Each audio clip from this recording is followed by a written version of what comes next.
Hi dear students, welcome back to NEET and channel. NEET UG 2025లో ప్రజెంట్గా అయితే registrations నడుస్తున్నాయి. AP and Telangana category A registration నడుస్తుంది and all India quota కూడా నడుస్తుంది అండ్ ఏపీలో మేనేజ్మెంట్ కోటా కూడా స్టార్ట్ అయిపోయింది.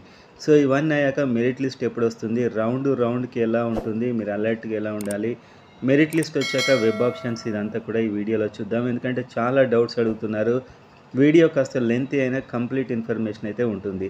లైక్ చేయండి, సబ్స్క్రైబ్ చేసుకోండి. నా పర్సనల్ గైడెన్స్ కాల్స్లో టచ్లు ఉంటూ మీకు సీట్ వచ్చే వరకు నా గైడెన్స్ కావాలంటే కింద ఉన్న నెంబర్కి వాట్సాప్ మెసేజ్ లేకుంటే కాల్ అయినా చేయండి. ఇది పెయిడ్ సర్వీస్ మాత్రమే, నార్మల్ డౌట్స్కి చేయకండి. అండ్ వీడియోలోకి వెళ్ళినట్లయితే కంప్లీట్ కౌన్సిలింగ్ అయితే ఇందులో చూద్దాం. మీకు సీట్ వచ్చి ఇక్కడ ఏపీ అండ్ ఇక్కడ తెలంగాణ. ఫస్ట్ మనకైతే మెరిట్ లిస్ట్ వస్తుంది 2 స్టేట్స్లో. ఇంకా ఆల్ ఇండియా కోటా అంటే దానికి అది నడుస్తూ ఉంటుంది, అది కాసేపు పక్కన పెట్టేయండి. సో తెలంగాణ ఏపీలో కౌన్సిలింగ్ అయితే ఎలా జరుగుతుంది అనేది ఇప్పుడు ఇందులో చూద్దాం. సో రౌండ్ 1లో మీకున్న డౌట్స్ ఏంటి అండ్ రౌండ్ 2లో ఎలా అనేది కంప్లీట్గా చూద్దాం. సో ఇప్పుడు మెరిట్ లిస్ట్ వస్తుంది 2 స్టేట్స్లో. మెరిట్ లిస్ట్ అయితే అప్లై చేసినాక మీకు రిజిస్ట్రేషన్స్ అయ్యాక ఒక 5 డేస్లో రావాలి యాక్చువల్గా. కానీ కోర్టు కేసులు అయితే నడుస్తున్నాయి తెలంగాణ మరియు ఏపీలో. అయితే ప్రజెంట్ ఏం బయటికి రాలేదు. తెలంగాణలో అయితే కేసు అయితే నడుస్తుంది. సో మెరిట్ లిస్ట్ వచ్చాక కరెక్షన్స్కి ఇంకొక డే టైం ఇస్తారు. అప్పటికి కూడా మీకు కరెక్షన్స్కి టైం ఉంటుంది అండ్ అప్పుడు కూడా మీరు సెట్ చేసుకోవచ్చు. అండ్ ఫైనల్గా ఒక మెరిట్ లిస్ట్ ఇస్తారు 2 స్టేట్స్లో, ఫైనల్ మెరిట్ లిస్ట్. ఇంకా వీళ్ళతో మాత్రమే కౌన్సిలింగ్ అయితే ఉంటుంది, వీళ్ళు మాత్రం ఎలిజిబుల్. ఇందులో మీ నేమ్ ఉంటే మీరు ఎలిజిబుల్ అనమాట. సో అదైతే వస్తుంది ఫైనల్ మెరిట్ లిస్ట్. వచ్చాక మీకు వెబ్ ఆప్షన్స్కి చాయిస్ ఫిల్లింగ్ అంటాం కదా. సో మీరు ఒక ప్రయారిటీ లిస్ట్ రెడీ చేసుకొని సిద్ధంగా ఉంటే అది పెట్టడానికైతే మీకు నోటిఫికేషన్ వస్తుంది 2 స్టేట్స్లో. సో దీని టైం అప్పుడు దీనికి వస్తుంది. అంటే 2 ఒకసారి వస్తాయని కాదు, రెండిట్లో కంపారిజన్ చెప్తున్నాను. సో ఈ వెబ్ ఆప్షన్స్కి నోటిఫికేషన్ వస్తుంది, మీరు ప్రయారిటీ ఆర్డర్తోని రెడీగా ఉండాలి. సో వెబ్ ఆప్షన్స్తో పాటు సీట్ మ్యాట్రిక్స్, మొత్తం అన్ని కాలేజీలు ఎన్ని ఉన్నాయి, ఎన్ని సీట్లు ఉన్నాయి ప్రతి కేటగిరీకి అని మీకు సీట్ మ్యాట్రిక్స్ అయితే వస్తుంది. సో వచ్చిన తర్వాత మీకు వెబ్ ఆప్షన్స్కి పర్టికులర్గా ఒక 3-4 డేస్ టైం అయితే ఇవ్వడం జరుగుతుంది, ఒక 3 డేస్ వరకు. సో వెబ్ ఆప్షన్స్ అంటే ఎలా అంటే తెలంగాణలో ఎవ్రీ రౌండ్ 1, 2, 3 ఇలా ప్రతి రౌండ్కి మీరు కొత్త ఆప్షన్స్ ఇవ్వచ్చు. కానీ ఏపీలో ఓన్లీ వన్స్. సో ఇవి మీరు చాలా జాగ్రత్త ఇవ్వాలి. ఏపీలో ఉన్న కాలేజీలు మొత్తం ఇవ్వండి.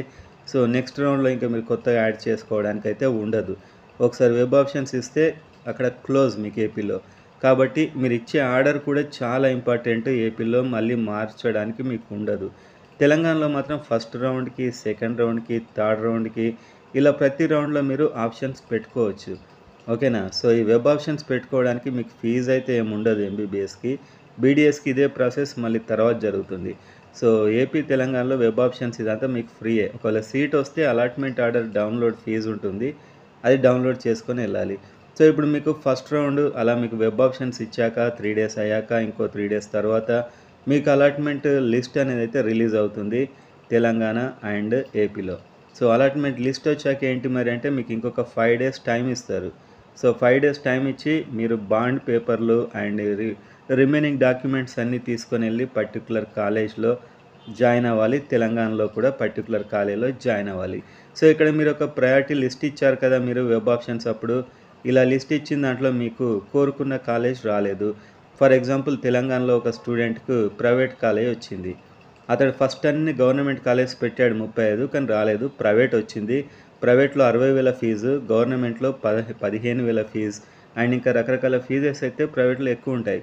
మరి ఎలా అవుతాడు? నెక్స్ట్ రౌండ్కి వెళ్ళాలి మళ్ళీ. అండ్ అదేవిధంగా ఏపీలో కూడా అంతే, ప్రైవేట్లో వచ్చింది, నెక్స్ట్ రౌండ్లో గవర్నమెంట్కి వెళ్ళాలి. వీళ్ళు ఏం మార్చేది ఉండదు. ఇంకా మీరు కాలేజీలో చేరాక, పర్టికులర్ కాలేజీలో చేరాక ఏం చేయాలంటే తెలంగాణలో చూద్దాం. ఫస్ట్ మీరు కాలేజీలో చేరారు, మీరు నెక్స్ట్ రౌండ్లో కూడా కౌన్సిలింగ్లో పాల్గొనాలనుకుంటున్నారు.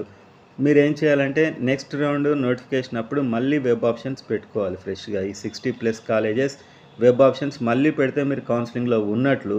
మీరు పెట్టలేదనుకోండి మీకు కౌన్సిలింగ్ అక్కడికి అయిపోతుంది. మీకు ఫస్ట్ రౌండ్లో వచ్చిన కాలేజీతోని మీరు సెట్ అవ్వాలి. సో సెకండ్ రౌండ్ ఎవరు పెట్టుకుంటారు మళ్ళీ వెబ్ ఆప్షన్స్ అంటే అంతవరకు సీటు రానివారు, వచ్చినా కూడా మాకు నచ్చలే కాలేజ్, మా ప్రయారిటీ ఆర్డర్లో 40 నెంబర్ 50 నెంబర్ వచ్చింది అనుకున్న వాళ్ళు మాత్రం వెబ్ ఆప్షన్స్ పెట్టుకుంటారు. అండ్ ఏపీలో మాత్రం ఆల్రెడీ వెబ్ ఆప్షన్స్ మీరు ఫస్టే పెట్టుంటారు. సో ఈ ఆర్డర్ మారదు. మీకు ఫర్ ఎగ్జాంపుల్ 18th నెంబర్ వచ్చింది, మీరు ముందుకెళ్ళాలనుకుంటున్నారు. సో, మీరు కాలేజీలో జాయిన్ అయ్యి వచ్చి సైలెంట్‌గా ఉండండి.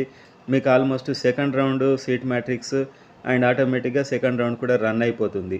ఫర్ ఎగ్జాంపుల్ మీకు 18థ్ కాలేజ్ వచ్చింది. మరి ఎలా నెక్స్ట్ రౌండ్‌లో మాకు కిందికెళ్తుందా ఇంకంటే వెళ్ళదు. ఈ 18థ్ నుంచి మీద ఉన్న కాలేజ్ వచ్చే ఛాన్స్ ఉంటే మాత్రమే వస్తుంది. సో, మీకు ఫస్ట్ రౌండ్‌లోనే చాయిస్ నెంబర్ 1 వచ్చిందనుకోండి, మీ కౌన్సెలింగ్ అక్కడికే క్లోజ్. ఇంకా మీరు ఆ నెంబర్ 1లోనే ఉండిపోవాల్సిందే. ఎందుకంటే మీరు కోరుకున్న ఫస్ట్ ప్రియారిటీ మీకొచ్చింది. సో, ఫర్ ఎగ్జాంపుల్ ఇతడు నెంబర్ 3 వచ్చింది. ఓకే. ఫస్ట్ 2 ఉన్నాయి. సో, నెక్స్ట్ రౌండ్ ఇతను వెళ్ళదలుచుకోలేదు. ఈ నెంబర్ 3లోనే ఉందాం అనుకుంటున్నాడు. సో, రిటైన్ అనే ఆప్షన్ ఇస్తారు. మీరు లాగిన్ అయిపోయి ఈ కాలేజ్ అంటే అక్కడ జాయిన్ అయ్యి వచ్చాక లాగిన్ అయ్యి ఇదే కాలేజీలో నేను ఉంటా అని చెప్పి రిటైన్ ఆప్షన్ పెట్టుకోవాలి. అప్పుడు మీకు ఇంకా కౌన్సెలింగ్ అక్కడికి అయిపోతుంది. ఈ నెంబర్ 3 ఆప్షన్‌లోనే ఉంటారు. సో, సింపుల్ ఇక్కడ మీకు చూసారు కదా! సో, ఫస్ట్ రౌండ్ సీట్ వచ్చాక తెలంగాణలో అయితే సెకండ్ రౌండ్‌కి వెబ్ ఆప్షన్స్ మళ్ళీ పెట్టుకుంటే వాళ్ళ కౌన్సెలింగ్‌లో ఉన్నట్లు. పెట్టుకోకుంటే మొదటి రౌండ్‌కి వచ్చిన సీటే మీకు కన్ఫర్మ్ అయిపోతుంది ఇంకా. అండ్ సీట్ రాని వారు అండ్ అప్‌గ్రేడ్ కావాల్సుకున్నవారు మీరైతే మళ్ళీ వెబ్ ఆప్షన్స్ ఇవ్వాలి. అండ్ ఏపీలో అయితే మీరేం వెబ్ ఆప్షన్స్ ఇవ్వడం అనేది ఉండదు. మీరు సైలెంట్‌గా ఉండాలి. ఒకవేళ అదే కాలేజ్ కావాలనుకుంటే లాగిన్ అయ్యి రిటైన్ అనే ఆప్షన్‌ని ప్రెస్ చేయాలి. ఓకేనా? సో, మీకు నెంబర్ 3 వచ్చింది. మాకు ఇదే చాలనుకుంటే మీరు మళ్ళీ రిటైన్ అనే ఆప్షన్ ఇవ్వచ్చు. మిగతా వారు ఒకవేళ ఇది కాలేజ్ వద్దు ఇంకా మనం పైకెళ్దాం అనుకునేవారు సైలెంట్‌గా ఉంటే సరిపోతుంది. Second round notification seat matrix వస్తుంది. సెకండ్ రౌండ్ రన్ అవుతుంది. సో, ఇలా. సో, సెకండ్ రౌండ్‌లో ఏమైంది ఇప్పుడు? సెకండ్ రౌండ్‌లో తెలంగాణ వాళ్ళైతేనేమో వెబ్ ఆప్షన్స్ మళ్ళీ పెట్టుకున్నారు. ఏపీకి అదే వెబ్ ఆప్షన్స్ కానీ సైలెంట్‌గా ఉన్నారు. సో, ఇక్కడ మళ్ళీ సెకండ్ రౌండ్‌కి వస్తుంది. సెకండ్ రౌండ్‌లో ఇప్పుడు ఇంతకుముందు నేను చెప్పిన ఒక స్టూడెంట్‌కి ప్రైవేట్ నుంచి గవర్నమెంట్‌కి వచ్చింది సీటు. ఓకేనా? మరి ఇక్కడ ఇతను 60 ప్లస్ ఇంకా లైబ్రరీ, ల్యాబ్ 1,00,000 పైన కట్టేశాడు. గవర్నమెంట్‌లో అయితే 15 ఉంటుంది. అన్నీ తక్కువ ఉంటాయి కదా! అంటే మీరు ఏవైతే ప్రైవేట్‌లో ఇచ్చారో డీడీలు అండ్ సర్టిఫికేట్స్ అన్నీ మీకే ఇస్తారు. మీరు అక్కడికెళ్ళి ఒక అప్లికేషన్ ఇచ్చి మీ డీడీలు మీరు తీసుకోవడమే. ఆ డీడీని మళ్ళీ క్యాన్సిల్ చేసుకుంటే మీ డబ్బులు మీకొస్తాయి. మీకు నెక్స్ట్ రౌండ్‌లో వచ్చిన కాలేజీలో మళ్ళీ ఫ్రెష్ డీడీ తీసుకోవాలి. ఆ కాలేజ్ పేరు మీద ఫ్రెష్ డీడీ తీసుకోవాలి. అది ప్రైవేట్ నుంచి గవర్నమెంట్ అయినా, గవర్నమెంట్ నుంచి ప్రైవేట్ అయినా ఏదైనా కూడా. సో, గవర్నమెంట్ నుంచి గవర్నమెంట్ అయినా ఫస్ట్ రౌండ్‌లో ఎప్పుడైతే మీరు జాయిన్ అవుతారో ఆ కాలేజ్ మారిందంటే చాలు అక్కడున్న డీడీలన్నీ మీకు రిటర్న్ ఇచ్చేస్తారు. మీరు బ్యాంక్‌లో క్యాన్సిల్ చేసుకుంటే మీ అకౌంట్‌లో పడిపోతుంది. అండ్ మళ్ళీ ఫ్రెష్‌గా మీరు డీడీ తీసుకొని సెకండ్ కాలేజ్‌కెళ్ళాలి. అక్కడ చేయించిన బాండ్ పేపర్స్ ఇవన్నీ కూడా మళ్ళీ పనికిస్తాయి. మీరు సెకండ్ వచ్చిన కాలేజ్‌లో ఈ సర్టిఫికేట్స్ అన్ని తీసుకొనెళ్ళి ఇవ్వాల్సి ఉంటుంది. అదే ఏపీలో చూసాం. మనకి ఏపీలో అయితే ఒక 18థ్ ఆప్షన్ ఉన్న అతనికి 10థ్ వచ్చింది. సో, ఇక్కడ నుంచి మొత్తం డేటా తీసుకొనెళ్ళి అక్కడ ఇవ్వాల్సిందే. మళ్ళీ మీరు అక్కడ ఫ్రెష్ డీడీ తీసుకొనెళ్ళి ఆ కాలేజ్ పేరు మీద డీడీ తీసుకొనెళ్ళి వెంటనే మీకు వచ్చిన కాలేజ్ యొక్క వెబ్‌సైట్ చూడాలి మీరు. ఫస్ట్ రౌండ్ అయినా, సెకండ్ రౌండ్ అయినా మీకు ఏ కాలేజ్ వచ్చిందో ఆ కాలేజ్ యొక్క వెబ్‌సైట్ చూడాలి. ఎందుకంటే ఆ టైంలో వాళ్ళు వెబ్‌సైట్‌లో అడ్మిషన్స్ అనే కాలమ్ ఉంటుంది. దాంట్లో వారు ఏమేం తీసుకొని రావాలి అని చెప్పి డీటెయిల్స్ పెడతారు. మీకు for example Andhra medical college వచ్చింది ఏపీలో. మీరు Andhra medical college official website అని గూగుల్‌లో కొట్టండి. ఆ కాలేజ్ అఫీషియల్ వెబ్‌సైట్ వస్తుంది. అందులో అడ్మిషన్ అనే సెక్షన్స్‌కెళ్ళండి. అక్కడ మీరు రిక్వైర్డ్ డాక్యుమెంట్స్, చెక్ లిస్ట్ ఇవన్నీ అక్కడ కనిపిస్తాయి. అవి రెడీ చేసుకొని వెళ్ళాలి. సో, మీకొచ్చిన కాలేజ్‌ని గూగుల్‌లో చెక్ చేయండి. తెలంగాణలో కూడా అంతే. ఫర్ ఎగ్జాంపుల్ మీకు సిద్దిపేట వచ్చింది. సిద్దిపేట గవర్నమెంట్ మెడికల్ కాలేజ్ అని కొట్టారనుకోండి గూగుల్‌లో. ఆ కాలేజ్ యొక్క అఫీషియల్ వెబ్‌సైట్ వస్తుంది. అందులో అడ్మిషన్ సెక్షన్‌లో ఏ బాండ్ పేపర్లు తీసుకొని రావాలి అండ్ డీడీ ఎవరి పేరు మీద తీసుకొని రావాలి అని ఉంటుంది. సో, అలా మీరు వెబ్‌సైట్ అయితే చూడాల్సి ఉంటుంది. ఫస్ట్ రౌండ్‌లోనే వచ్చినప్పుడే చూడాలి మీరు. ఆ విధంగా. సో, సెకండ్ రౌండ్‌లో మీకు ఆల్మోస్ట్ ప్రైవేట్ నుంచి గౌట్ వచ్చింది. కొందరికి గౌట్ నుంచి ప్రైవేట్ వచ్చింది. సో, మీకు వచ్చిన కాలేజ్‌కి అయితే డెఫినెట్‌గా ఎళ్ళాలి. ఏపీలో కూడా అంతే. మీకు వచ్చిన కాలేజ్‌కి డెఫినెట్‌గా ఎళ్ళాలి. ఇప్పుడున్న కాలేజ్‌లో మీరు ఉండకూడదు. సో, మీరు 18థ్ వస్తే మీకు పైనవి రావడానికే ఛాన్స్ ఉంటుంది. ఇంకా కిందివి రావు. ఒకవేళ మీరు పెట్టిన పై ఆప్షన్స్ రాకుంటే అదే 18 ఉంటుంది. తెలంగాణలో కూడా అంతే. సో, మీకు ఫస్ట్ రౌండ్‌లో ఒక సీట్ వచ్చింది. ఓకేనా? సీట్ వచ్చింది ఫస్ట్ రౌండ్‌లో. మీరు ఒక 20 ఆప్షన్స్ పెడితే మీకు 8థ్ నెంబర్ వచ్చింది. సో, మీకు పైనున్న 7 కాలేజెస్ కావాలంటే ఇప్పుడు మీకు వచ్చిన 8థ్ పెట్టాల్సిన అవసరం లేదు. 7 కాలేజెస్ మాత్రమే పెట్టాలి. అందులో ఏదో ఒకటి అలాట్ అవుతుంది.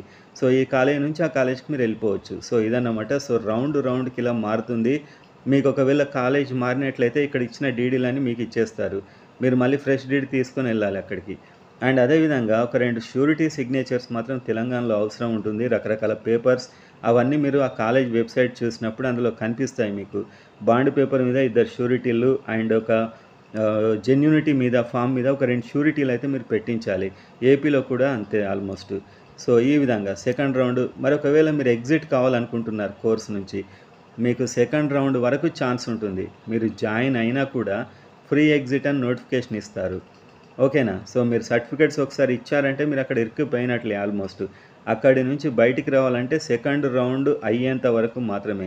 సెకండ్ రౌండ్ జాయినింగ్ అయిన తర్వాత ఫ్రీ ఎగ్జిట్ అనే నోటిఫికేషన్ వస్తుంది. ఆ టైంలో ఇంకా నాకు ఇక్కడ సీట్ వద్దు అని చెప్పి మీరు అక్కడికెళ్ళి మీ సర్టిఫికేట్స్ తెచ్చుకోవచ్చు. ఆ టైం దాటితే మీకు సర్టిఫికేట్స్ ఇవ్వరు. ఏపీలో అయితే 3 lakhs, తెలంగాణలో అయితే 20 lakhs కట్టే మీరు తీసుకోవాల్సి ఉంటుంది. సో, ఇది చాలా పెద్ద ప్రక్రియ కాబట్టి ఎవ్వరికి ఇంత సిచ్యువేషన్ రాదు. ఫ్రీ ఎగ్జిట్ అంటే మీకు ఒకవేళ మీకు ఆల్ ఇండియాలో ఏదైనా ఎయిమ్స్ అది వచ్చింది, మీరు అప్పుడు సెకండ్ రౌండ్లో ఇక్కడ జాయినింగ్కి ఒక సెకండ్ రౌండ్ నుంచి మాత్రం వెళ్ళొచ్చు. ఫ్రీ ఎగ్జిట్ అనేది సెకండ్ రౌండ్ అయిపోయే వరకు ఫ్రీ ఎగ్జిట్ ఉంటుంది. సో, మీరు ఈజీగా వాళ్ళు ఇచ్చిన టైంలోపే ఆ సీట్ నుంచి ఖాళీ చేసి మీరు వెళ్ళిపోవచ్చు అనమాట. అది ఫ్రీ ఎగ్జిట్. అది ఫస్ట్ రౌండ్లో ఇస్తారు ఒకసారి, సెకండ్ రౌండ్లో ఇస్తారు ఒకసారి 2 స్టేట్స్లో. సో, ఇదన్నమాట రౌండ్ 1, 2, 3. సో, మీకు తెలిసింది కదా ఇప్పుడు రౌండ్కి తెలంగాణలో వెబ్ ఆప్షన్స్ పెట్టాలి. కానీ ఏపీలో మాత్రం ఓన్లీ వన్స్ వెబ్ ఆప్షన్స్. అవే ఇంకా మారుతూ ఉంటాయి. ఎవ్రీ రౌండ్ నోటిఫికేషన్ వస్తుంది. మీరు చేసేదేమి ఉండదు. సైలెంట్గా చూస్తూ ఉండాలి. మీకు ఒక కాలేజ్ వచ్చిందంటే మీరు అక్కడ వెబ్సైట్లోకి వెళ్ళి రిటైన్ కొట్టేస్తే ఆ కాలేజ్ మీకు ఉంటుంది. ఓకేనా? ఇలా థర్డ్ రౌండ్ వరకు కొనసాగుతుంది. థర్డ్ రౌండ్ వరకు అంటే థర్డ్ రౌండ్ వరకు సీట్ రాని వాళ్ళంతా సీట్ వచ్చినా వాళ్ళు అప్గ్రేడ్ పెట్టుకోవచ్చు. సీట్ రాని వాళ్ళు కూడా అప్గ్రేడ్ పెట్టుకోవచ్చు. అండ్ అంటే అప్గ్రేడ్ అనరు, వాళ్ళకి సీట్ రాని వారు పార్టిసిపేట్ చేయడం. సో, ఇలా థర్డ్ రౌండ్ వరకు ఎవరికైతే ఏ కాలేజ్ ఉంటుందో అది ఫిక్స్. ఇంకా ఫోర్త్ రౌండ్ నుంచి ఇంకా అక్కడి వరకు సీట్ రాని వారికి మాత్రమే అవకాశం. ఫోర్త్ రౌండ్ నుంచి అక్కడి వరకు సీట్ రాని వారికి మాత్రమే ఛాన్స్. సో, మీరు ఏది చేసినా కూడా థర్డ్ రౌండ్ వరకే. అప్గ్రేడ్ అనేది థర్డ్ రౌండ్ వరకు మాత్రమే ఉంటుంది. ఎందుకంటే ఇలా ఛాన్స్ ఇస్తూ ఉంటే ఇయర్ అంతా అవుతుంది. ఇంకా ప్రతి రౌండ్లో సాటిస్ఫై కాని వారు ఉంటారు. సో, థర్డ్ రౌండ్ వరకు మాత్రమే మీరు బెటర్ కాలేజ్కి వెళ్ళడానికి స్కోప్ అయితే ఉంటుంది థర్డ్ రౌండ్ వరకు. అండ్ అదేవిధంగా మీకు ఇప్పుడు కంప్లీట్గా ఐడియా వచ్చింది అనుకుంటున్నాను. ప్రైవేట్ నుంచి గవర్నమెంట్కి వచ్చినా నో ప్రాబ్లం, మీ ఫీజు మీకు ఇచ్చేస్తారు. అండ్ ఇక్కడ కూడా మీకు ఏ కాలేజ్ వచ్చిందో అది ఖచ్చితంగా జాయిన్ కావాలి. సో, మీకు వన్ టైం ఆప్షన్స్ కాబట్టి ఏపీలో జాగ్రత్తగా పెట్టండి. ఆప్షన్స్ కంప్లీట్గా పెట్టండి. ఒక 5 ఆప్షన్స్ పెట్టేసి నాకు ఇందులో వస్తుందని కాన్ఫిడెన్స్గా ఉండి మీకు రాలేదనుకోండి, ఎవరిది రెస్పాన్సిబిలిటీ? కాబట్టి మీకు మస్ట్ అనుకున్న కాలేజీలన్నీ మస్ట్ కాదు, కంప్లీట్ అన్ని కాలేజీలు 35 చేంజ్ కాలేజెస్ మీరు ఇక్కడ 65 ఇలా పెట్టండి. తెలంగాణలో ఫస్ట్ రౌండ్ తర్వాత కూడా మారవచ్చు. కానీ ఏపీలో మాత్రం మార్చుకోవడానికైతే లేదు. ఇవైతే రూల్స్. మీకు ఫస్ట్ రౌండ్లో వచ్చిన కాలేజీలో ఖచ్చితంగా జాయిన్ కావాలి. జాయిన్ కాకుంటే మీకు కౌన్సిలింగ్ అయిపోయినట్టే ఇంకా. అండ్ సెకండ్ రౌండ్కు మీరు ఆటోమేటిక్గా అప్గ్రేడ్ అయిపోతారు ఏపీలో. తెలంగాణలో అయితే మళ్ళీ వెబ్ ఆప్షన్స్ పెట్టుకోవాలి. పెట్టుకోకుంటే మీకు ఫస్ట్ వచ్చిన కాలేజ్ ఫిక్స్ అవుతుంది. ఇవన్నమాట. ఇంకేమైనా డౌట్స్ ఉంటే అడగండి. నేను మీకు ఇక్కడ సడన్గా ఆన్సర్ ఇవ్వకున్నా కూడా ఓ వీడియోలో మీకైతే రిలాక్స్గా అన్నీ చెప్తాను.